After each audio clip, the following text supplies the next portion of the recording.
Can I ask you something? Am I the only one asking which side this administration is on?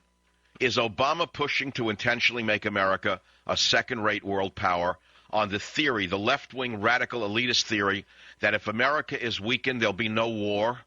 You know, there was an article in the Beaufort, North Carolina Observer, and it says, is Obama pushing to intentionally make America a second-rate world power?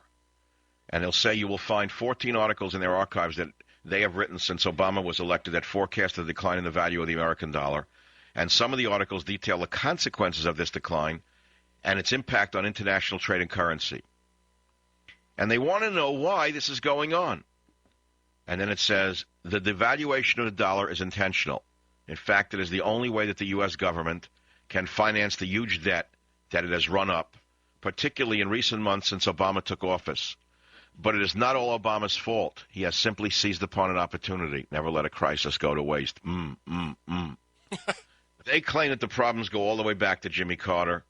During the 80s Reagan years, the trend was abated somewhat, but when Bush 41 pushed through NAFTA, Bush 43 crafted CAFTA, and a whole host of bilateral free trade agreements were signed, more than 200 during the Clinton administration alone, and the die had been cast.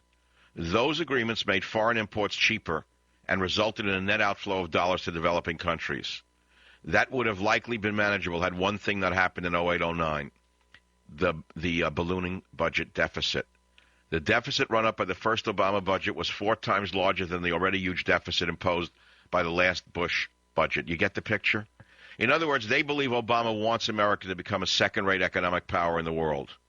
Does Obama intend to put America in its place as one of the many world powers rather than as the dominant world power?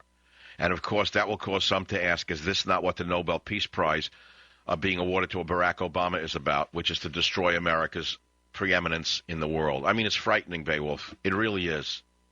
Putin of Russia says no Iran sanctions, none whatsoever, and Russia reserves the right to use preemptive nukes. This while Hillary Clinton said, come investigate all of our nukes.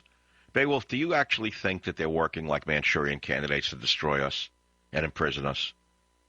They may as well be. I mean, doesn't matter whether they are or not. Do they know what they're doing? Do they actually know what they're doing? Are they so wed to their ultra-liberal doxies that they don't even understand what they're doing?